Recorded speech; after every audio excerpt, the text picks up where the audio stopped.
the corrosion's right under the paint, even though it can look like the door is quite good.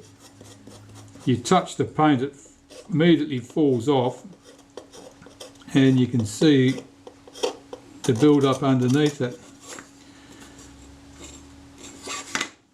That door might be a write-off.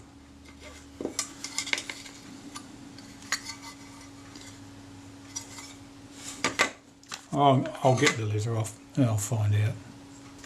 Well, I can't say this looks very promising, but I suppose we'll just have to see. Well, as you can see, I've been busy. I've got the camera back somewhat cleaned up. Leatherettes, or leather in this case, glued back to the back, glued back either side at the front.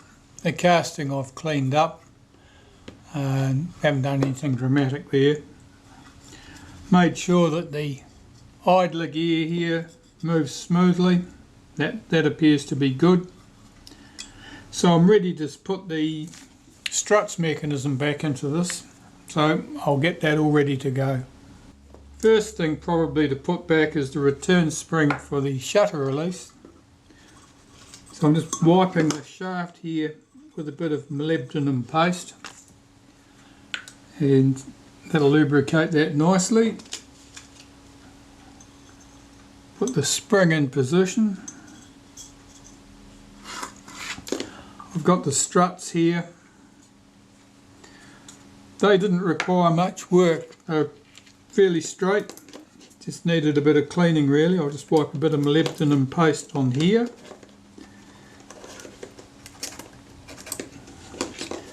Run some through here where this runs over that shaft in the body. As for lubricating the tracks, I'll put some synthetic grease in the slots of the rear tracks, but I don't put any in the front tracks until I'm just about done, because I only end up wiping it off with my fingers otherwise. Right, let's put that to one side. This shaft has to go back in. That's the transfer shaft that takes our action from the pinion in this case through to the, from the cocking rack through to the front of the camera. So I'll get that seated in position. This small bracket holds that gear in place and therefore holds the shaft in place.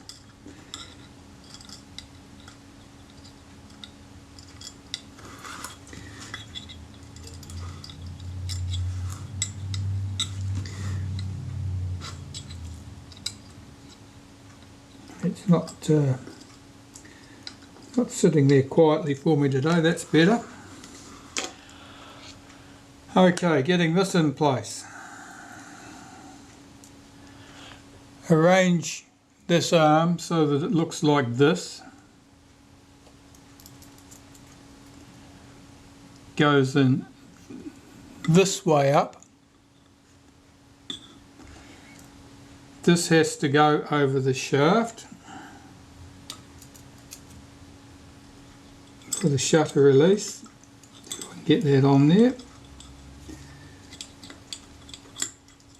Yeah, I've got that in place.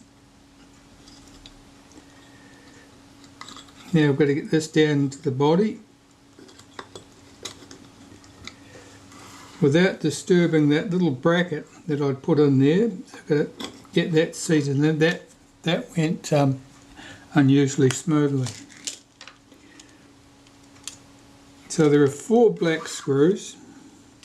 The 2 best we want through in the film cassette compartment where they'll be visible. And this is the ugliest one, that goes under the leather. The other 3 are actually pretty much the same. They're all quite good. This one here is possibly slightly more distorted. We'll put it in here. So we've just got to line up that hole through the bracket and into the struts. and run that screw in.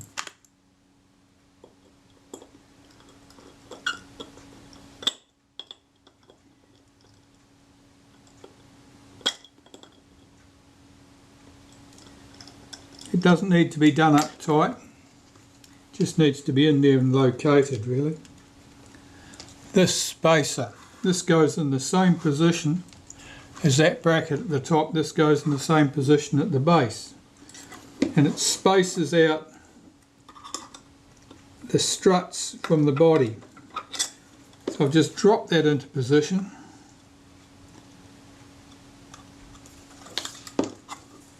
Pulling it with the tip of my tweezers to line it up, and we saved our ugliest screw for there.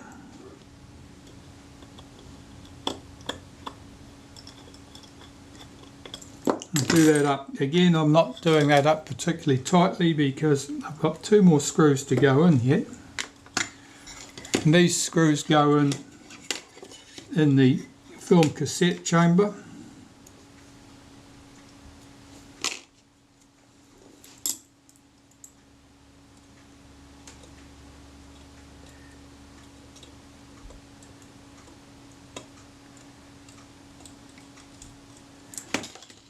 If you make the mistake of tightening up the first screws or tightening up the screws as you go, you'll inevitably end up struggling to get the last screw in place.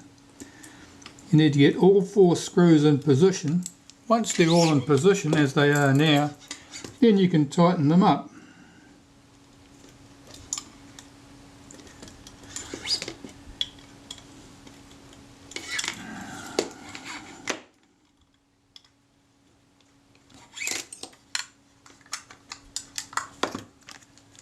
That's the struts back into the body. And next thing I need to do is put my focus mount back in place. Alright, this can be slid in. It only goes in one way round. You can see how the corner's chewed out at this end for the shaft to run through. You can see how it's relieved here and here. That's where these arms come in, which are designed to prevent you trying to shut the front of the camera without having first reset the focus scale to infinity. Like a lot of safety features, they can be overcome if you apply enough brute force. So there's 4 screws that hold this in place.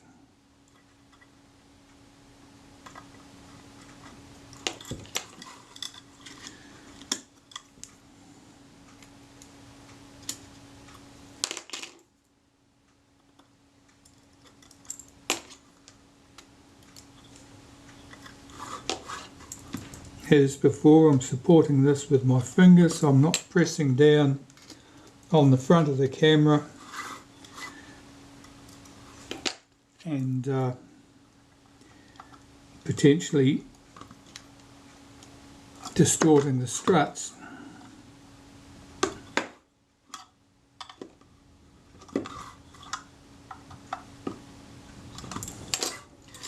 Okay, that's in place. And collapse those struts. There are 4 black screws that hold the bellows to the back of the front standard, and they can go in now.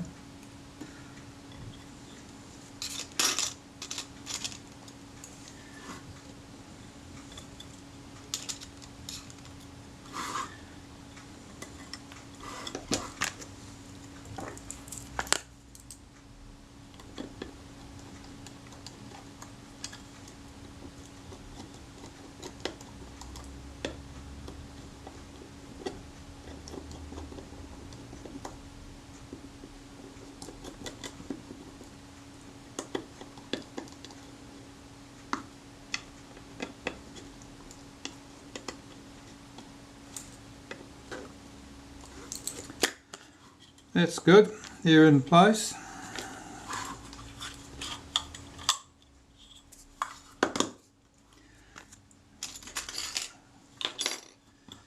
Next, our focus helical.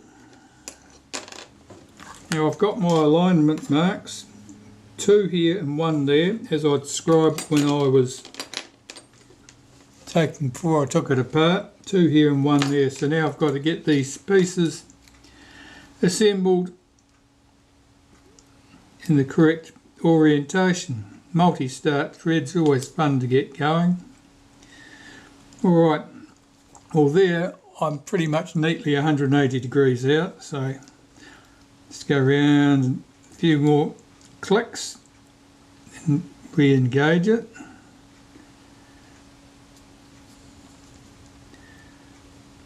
Where are we? I'm still miles away.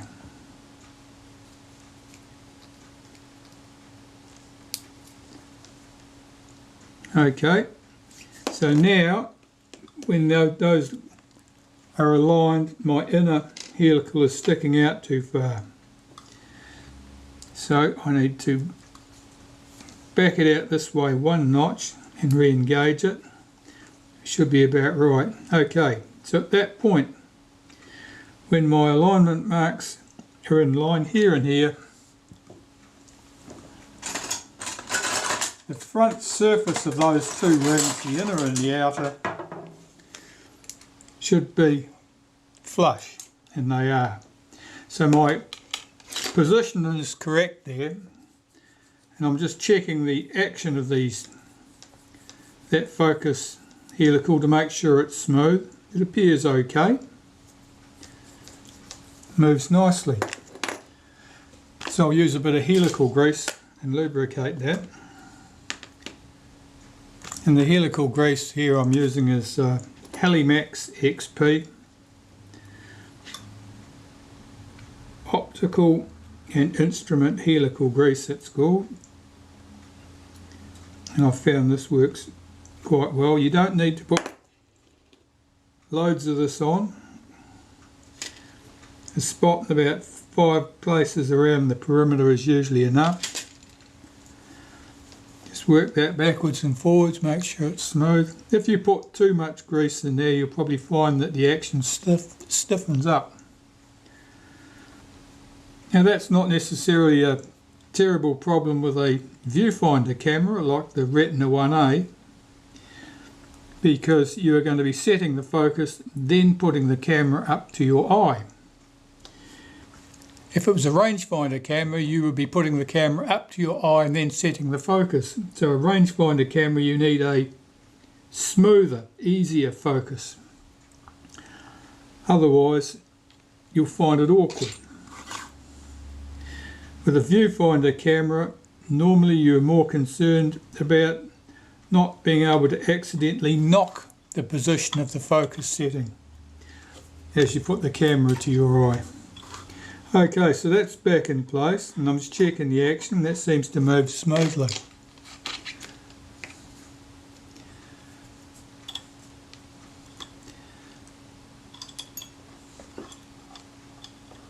I've just dropped a screw in there. I better find that. It's all good. Right, so I just want a little bit of grease around the inside edge here where this bears on the outer helical, and it takes almost nothing at all. I use the helical grease for that because that's what's on the bench. Right, the screws. We have 6 small screws that hold this in place.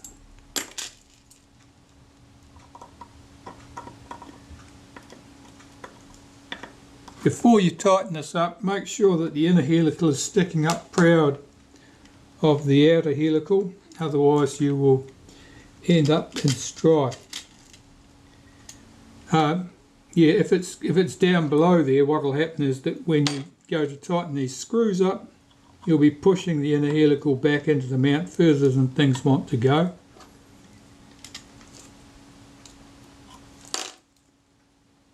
And it'll just jam.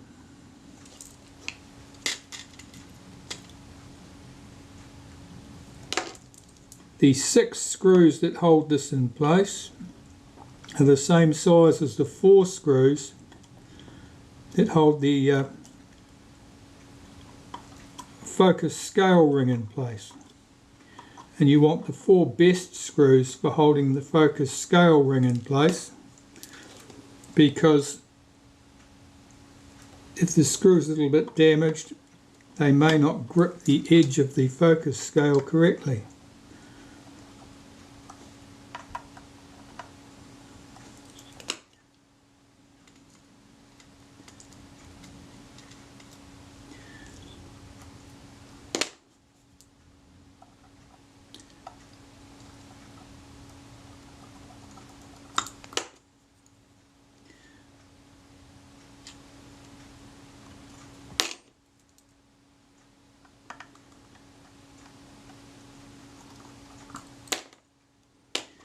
Well, you've got all 6 in place.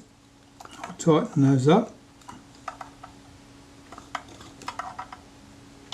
As before, I'm supporting the front standard between finger and thumb, so as not to be applying undue pressure on the struts and potentially damaging anything.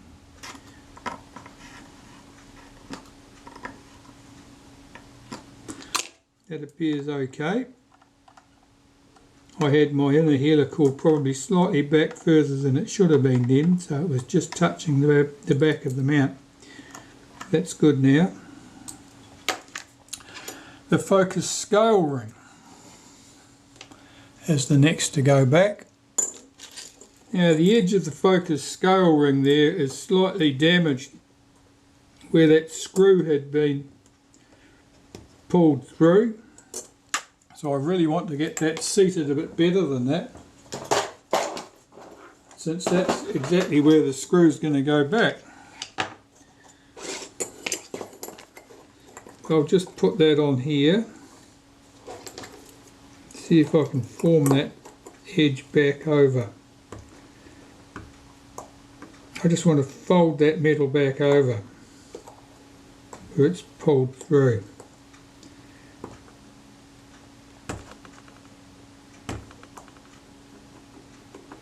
Yeah, that's done it.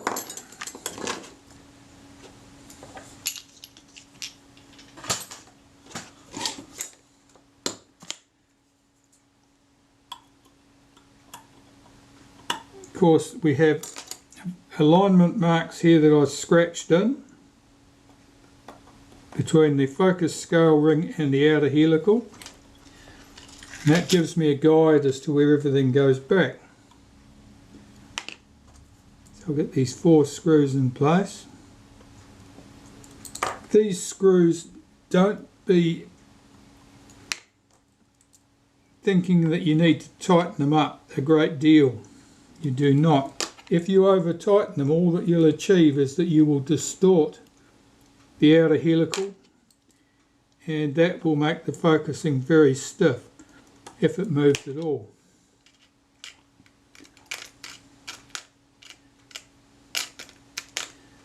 Where's the last of those screws gone?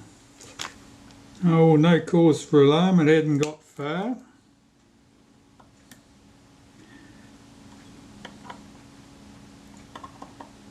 Snip those 4 screws down lightly.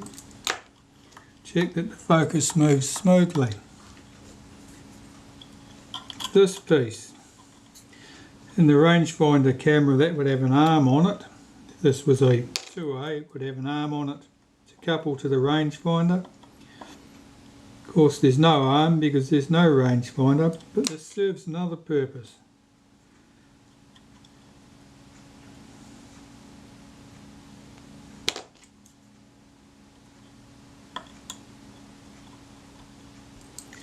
This fork here engages a post on the back of the shutter and prevents the shutter from rotating on the front of the camera. Alright, so that's all back in place. The transfer shaft can go back on there now. So that bush goes in place.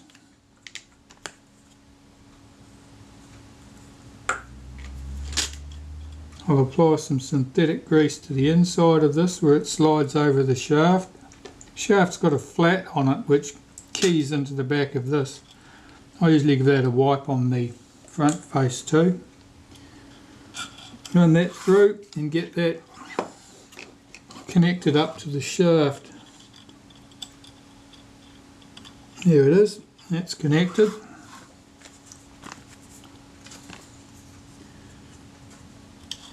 The cover goes on there.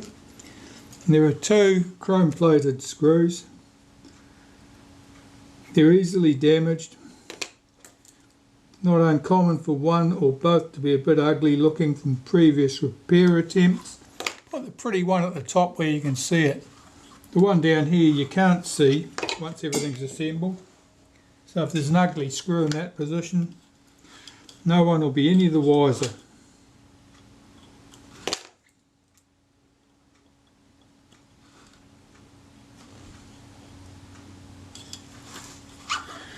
Alright, and I'll just tighten those two screws up.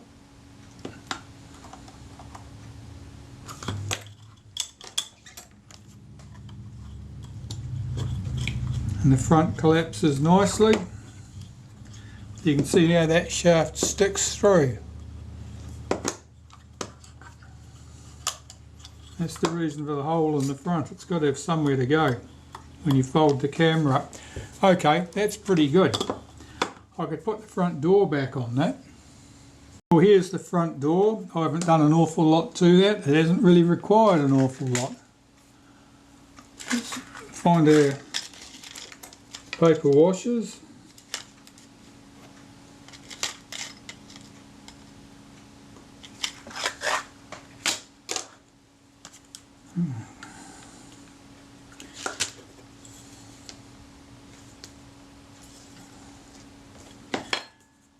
So I'll apply a bit of synthetic grease to the pin, top and bottom. It also helps to hold the paper washers in place while you're trying to get everything assembled.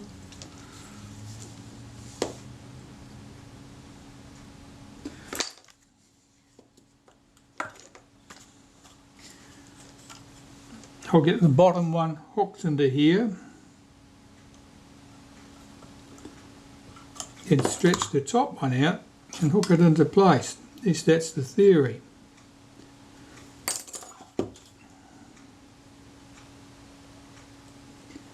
This one is doing its best to not go. That's better. And we've got the pivot screws top and bottom.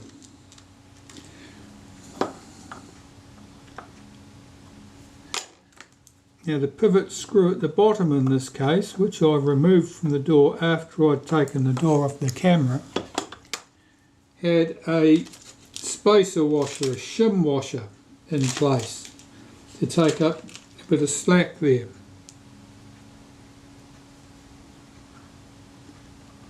Slide that into position.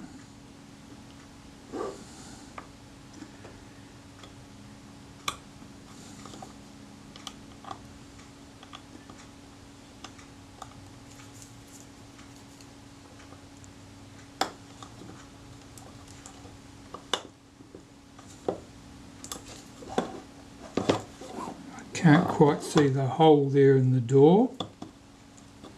That's better. I'm just checking that the wash is central. It is. I can put the second screw in place. I was concerned that this screw was rusted in place and was likely to snap. It was a bit rusty, but actually it wasn't all that tight. Right.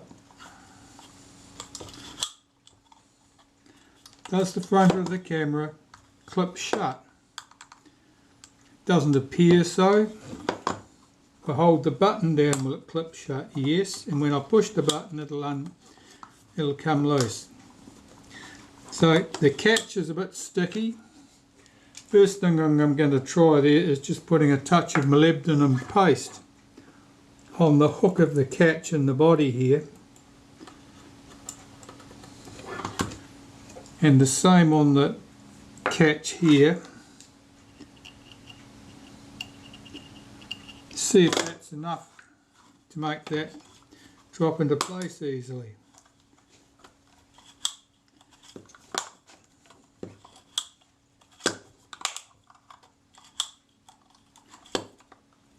It certainly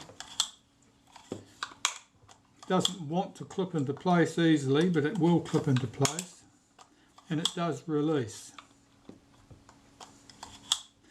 which is the main thing. So it probably means that tang on the door is slightly bent, I would think.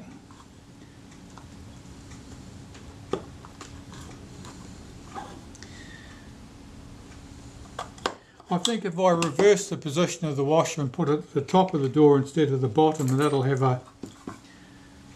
help. So I'll do that. That'll push the door downwards and make it easier for that clipping action to happen. You need the washer's there to take the slop out of this, because if it was rigid. If it was loose and rigid, if it was loose, what would happen is you end up with rattle in the door, which means that the front standard wouldn't be held firmly, and so the point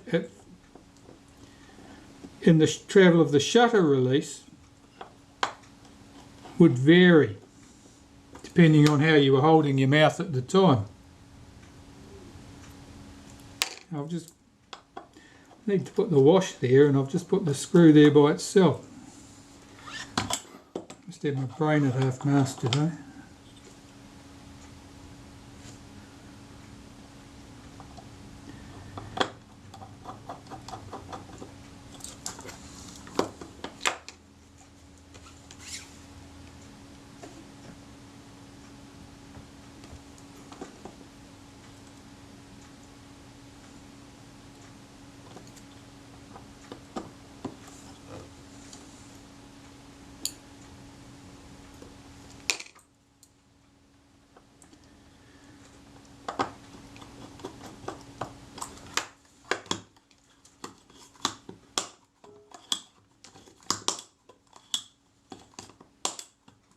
Can't say that made an outstanding difference, but at least it was a nod in the right direction.